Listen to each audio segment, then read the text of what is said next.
Seguimos con la clasificación de los triángulos. Ya hemos visto el primer criterio que tiene que ver con la presencia de lados iguales. Y el segundo criterio es el que tiene que ver con la presencia de ángulos rectos.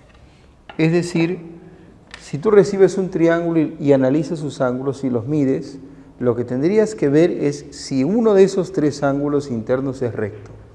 Si alguno de ellos es recto, ese triángulo pasa a un grupo. Y si no encuentras ángulos rectos, el triángulo pertenece a otro grupo. ¿Sí? De eso se trata este criterio.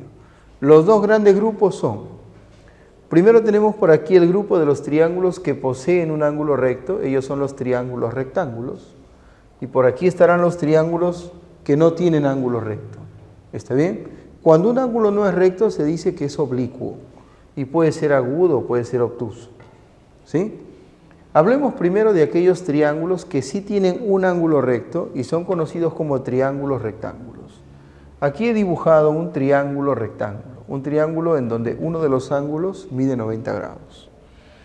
Lo primero que deberíamos mencionar, lo primero que podemos mencionar es que si hay un ángulo recto, entonces los dos ángulos que quedan por acá necesariamente son agudos. Agudos quiere decir que miden menos de 90 y se conoce cuánto es su suma. La suma de estos ángulos tendría que ser 90 para que junto con este 90 completen 180, que es la suma de los tres ángulos del triángulo. Estos dos ángulos agudos suman entonces 90 grados. Vamos a recordar teorías anteriores. ¿Cómo se le conoce a dos ángulos que suman 90 grados? Complementarios, así es. Es decir, lo que dice en este recuadro es que los dos ángulos agudos del triángulo rectángulo son complementarios, o los ángulos agudos de un triángulo rectángulo suman 90. Listo. Estos lados que están junto al ángulo recto, que están formando el ángulo recto, son conocidos como los catetos. Así que A y B serían pues las longitudes de los catetos. Y frente al ángulo recto está este lado que es la hipotenusa. C viene a ser la longitud de la hipotenusa. Entre los catetos y la hipotenusa se cumplen algunas relaciones interesantes. La más conocida de ellas es el teorema de Pitágoras. Aquí lo he arrancado de un papiro antiguo. Mira, dice el teorema de Pitágoras que en todo triángulo rectángulo la suma de los cuadrados de los catetos es igual al cuadrado de la hipotenusa. Traducido eso a nuestro esquema, diríamos que la suma de cuadrados de estos catetos, o sea, a cuadrado más b cuadrado, eso es igual al cuadrado de la hipotenusa, eso es igual a c cuadrado. Esta relación histórica importantísima nos permite relacionar los tres lados de un triángulo. Por ejemplo, si conoces dos lados de un triángulo rectángulo, puedes, aplicando el teorema de Pitágoras, calcular el tercer lado. Vamos a practicar. ¿Qué pasa cuando los catetos miden 3 y 4? O sea, es como que A vale 3 y B vale 4. Se reemplaza acá nada más. 3 al cuadrado es 9, 4 al cuadrado es 16, la suma de 9 y 16 sale 25 y eso es igual a la hipotenusa al cuadrado. A partir de eso se deduce que la hipotenusa resulta ser 5. Mira, los catetos son números enteros y la hipotenusa nos ha salido, qué curioso, también un número entero. No siempre es así, ¿eh? Cuando los catetos, por ejemplo, valen 2 y 3, la hipotenusa sale raíz cuadrada de 13, un número irracional. Pero aquí salió entero. ¿Qué pasa si los catetos valen 5 y 12? Es como que él fuera 5 y él fuera 12, reemplazas. 5 al cuadrado es 25, 12 al cuadrado es 144, más el 25 daría 169. La hipotenusa al cuadrado es 169, y de ahí se deduce que la hipotenusa vale 13. O sea que cuando los catetos miden 5 y 12, la hipotenusa vale 13, así es. Qué curioso que también ha salido un número entero. ¿Qué pasa si los catetos miden 8 y 15? Reemplazas el 8 al cuadrado 64, 15 al cuadrado 225, más 64 289 y deduces que la hipotenusa valdría 17. Estos triángulos rectángulos, en donde se tiene la buena fortuna, la buena suerte de que los tres lados tienen longitudes enteras, sus tres lados son números enteros, a ellos se les conoce como triángulos pitagóricos. Y no solamente son tres, son infinitos. Voy a poner aquí puntos suspensivos para sugerir la idea de que de estos hay más. Pero de los muchos que hay, de los infinitos que hay, estos tres son muy importantes porque en los exámenes de admisión suelen utilizarlos de manera reiterativa, de manera recurrente. Así que te sugeriría que los aprendas de memoria, para que ya no estés aplicando el teorema de Pitágoras en estos casos, sino más bien reserves el uso del teorema de Pitágoras para otros casos más complejos, ¿no? Recuerda, 3 y 4 los catetos, hipotenusa 5. 5 y 12 los catetos, la hipotenusa es 13. 8 y 15 los catetos, la hipotenusa es 17. Listo. Hemos hablado acerca de los triángulos que tienen ángulo recto, los triángulos rectángulos. Hablemos de los otros, los que no tienen ángulo recto, los triángulos oblicuángulos, que solo poseen ángulos oblicuos, o sea, agudos y obtusos. Este grupo de triángulos oblicuángulos se subdivide en dos. Tenemos a los triángulos acutángulos y a los triángulos obtusángulos. ¿Cuáles son los triángulos acutángulos? Son aquellos triángulos en donde los tres ángulos internos, los tres, son agudos. ¿Qué significa que este ángulo sea agudo? Significa que esta medida alfa es mayor que 0 y menor que 90. Beta tiene que ser mayor que 0 y menor que 90. Y teta tiene que ser mayor que 0 y menor que 90. Para no escribir eso 3 veces, escribimos alfa, beta y teta separados por comas. En matemáticas eso quiere decir que los tres cumplen lo mismo. ¿Qué es lo que cumplen? Esas tres medidas son mayores que 0 y menores que 90. No lo vayas a olvidar. Que un triángulo sea acutángulo significa que sus tres ángulos internos, los tres son agudos. Cada uno de ellos es mayor que 0 y menor que 90. Un triángulo es obtusángulo cuando de los tres ángulos internos, uno de ellos es obtuso. Es decir, si descubrimos que hay un ángulo interior mayor que 90, o sea, un ángulo obtuso, diremos que el triángulo es obtusángulo. Por si acaso en este triángulo, donde hay un ángulo obtuso, los otros dos ángulos son agudos. Y entonces uno cae en la cuenta de lo siguiente, ¿no? Observa que en un triángulo rectángulo hay dos ángulos agudos. En el obtusángulo también hay dos ángulos agudos. Bueno, y en el acutángulo hay tres. En otras palabras, siempre hay dos ángulos agudos. Siempre hay dos. Podría ser que sean tres. Podría ser que no, pero donde no hay tres ángulos agudos, hay dos. Por eso esta observación. Todo triángulo posee al menos, por lo menos, dos ángulos agudos. ¿Sí? Muy bien. Dejemos a los triángulos rectángulos, oblicuángulos, acutángulos y obtusángulos y pasemos a estudiar las desigualdades geométricas. Una desigualdad, a diferencia de una igualdad que te arroja valores específicos, una desigualdad te arroja un intervalo. Cuando tú dices, por ejemplo, que una variable x es mayor que 7 y menor que 15, quiere decir que x puede tomar muchos valores que estén entre 7 y 15. Podría ser 8, 10, 11, 12.4, 13.7. Es decir, cuando hablamos de desigualdades, hay que entender que las variables van a encontrarse en intervalos. Van a poder tomar muchos valores. En esta parte del curso nos interesa, de todos los valores que puede tomar, solo los valores enteros. Recuérdalo.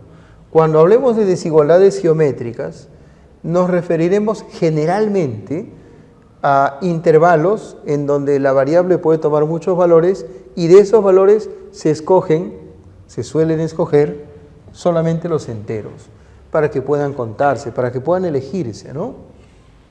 A ver, ¿qué desigualdades se conocen? Muy bien. Las desigualdades que hemos visto hace un momento son desigualdades triviales, medianamente sencillas de deducir. Las que vienen aquí abajo son propiedades. Tenemos primero la propiedad de correspondencia, que indica que la relación de orden que hay entre dos lados de un triángulo es la misma relación que existe entre sus ángulos opuestos. ¿Qué significa esto? Acá tenemos un triángulo y tenemos dos lados, uno de longitud A y otro de longitud B. Si puedes establecer cuál de ellos es menor, cuál de esas longitudes es menor, cuál es mayor, estás estableciendo una relación de orden. Vamos a suponer que B es menor que A. Establezcamos que B es menor que A. La propiedad de correspondencia dice que la misma relación de orden que hay entre los lados es la que existe entre sus ángulos opuestos. O sea, si este lado B es menor que A, entonces su ángulo opuesto beta es menor que el ángulo opuesto a este lado, que sería alfa. Si el lado B es menor que el lado A, entonces su ángulo opuesto beta es menor que el ángulo opuesto al lado A, que sería alfa. Es decir, que este lado sea menor que A implica, eso significa entonces que beta es menor que alfa. Si a ti te dicen en un problema que este lado es más pequeño, que es menor que este otro, a partir de eso tú deduces que este ángulo es también menor que este de acá. ¿Sí? De eso trata la propiedad de correspondencia. Y si te dijeran al revés las cosas, por ejemplo, se te informa o tú llegas a descubrir o a demostrar que este ángulo es menor que él, a partir de esa información se deduce que si este ángulo es menor que este otro, entonces el lado opuesto que está aquí es necesariamente menor que el lado opuesto que está por acá. Si este ángulo es más pequeño que él, entonces este lado es más pequeño que este otro. Listo, esa es la propiedad de correspondencia. Y podríamos decir, a modo de casos particulares, que en un triángulo rectángulo, por ejemplo, se sabe que este ángulo vale 90 y los otros dos son agudos, son menores que 90. Si comparo este ángulo de 90 con este ángulo agudo, él es más grande, ¿no? Por lo tanto, el lado opuesto, B, tiene que ser más grande que el lado opuesto a este ángulo, A. La hipotenusa es mayor que el cateto, entonces. O el cateto es menor que la hipotenusa. Voy a escribir que el cateto es menor que la hipotenusa. Porque el cateto tiene al frente un ángulo agudo y la hipotenusa tiene al frente un ángulo recto, que es más grande que un agudo. Ya. Cuando hay un ángulo obtuso, por ejemplo, cuando hay un ángulo mayor que 90, se sabe que de los tres ángulos él va a ser el mayor. Por lo tanto, el que esté al frente será el lado mayor. Él es mayor que este otro, por ejemplo. Es decir, el lado M es menor que el lado N. En el triángulo rectángulo, el lado mayor es la hipotenusa. En el triángulo obtusángulo, el lado mayor es el que está frente al ángulo obtuso. Él es el lado mayor. Hablemos de la propiedad de existencia. Muy bien. La propiedad de existencia manifiesta que en un triángulo en donde digamos que los lados midan A, B y C, se cumple que cada uno de los lados es menor que la suma de los otros dos. Es decir, A es menor que la suma de estas dos longitudes, es menor que B más C. B sería menor que la suma de estas dos longitudes, es menor que A más C. Y este lado C también es menor que la suma de las otras dos longitudes, es menor que A más B. Cada lado es menor que la suma de los otros dos. Como a algunos les resulta un poco incómodo trabajar con tres relaciones, entonces se ha procurado comprimir estas tres en una sola. Eso no es nada sencillo, pero se ha logrado hacer. Por ejemplo, lo siguiente. Toma, por ejemplo, la desigualdad que está al medio, que dice que B es menor que A más C. Si te fijas aquí arriba, la C podría pasar a restar a la izquierda y tendríamos que B es mayor que A menos C. Si te fijas aquí abajo, la A podría pasar a restar y tendríamos entonces que B es mayor que C menos A. Es decir, B es mayor que, A menos C o C menos A, uno de los dos. ¿Cómo saber si es A menos C o si es C menos A? Bueno, eso no se sabe, a no ser que te digan o a no ser que tú deduzcas cuál de estos dos es mayor. Entonces vamos a asumir que C es mayor que A. Si C fuera mayor que A, debes restar el mayor valor menos el menor, C menos A. Y entonces tendrías lo siguiente. De los tres lados hemos escogido al lado B y ese lado B se ha colocado aquí en medio. ese lado es menor, como tú puedes ver, que la suma de estos dos lados que quedan, menor que A más C, y a su vez es mayor que la diferencia de ellos. O sea, todo lado del triángulo es menor que la suma de los otros dos y a su vez es mayor que la diferencia de esos otros dos. Pero ojo, para que puedas establecer la diferencia, para que restes, debes saber cuál de estos dos es el mayor, porque es el mayor menos el menor, ¿sí? Muy bien. Como un detalle adicional, como una observación, tú puedes juguetear con estas expresiones, puedes sumarle, restarle algo, siempre que no infrinja las leyes del álgebra, todos los resultados que obtengas son correctos. Por ejemplo, si sumas una A a la izquierda y una A a la derecha, se mantiene el orden de la desigualdad. Tendrías 2A y aquí tendrías A más B más C, que es el perímetro, ¿no? A partir de ese artificio, por ejemplo, se deduce que en un triángulo de lados A, B y C, el lado A es menor que el semiperímetro y también el lado B es menor que el semiperímetro y el lado C es menor que el semiperímetro. En otras palabras, cualquiera de los lados de un triángulo será siempre menor que el valor del semiperímetro. No te olvides que la P representa el semiperímetro y se calcula sumando las longitudes de los lados y dividiendo eso entre 2.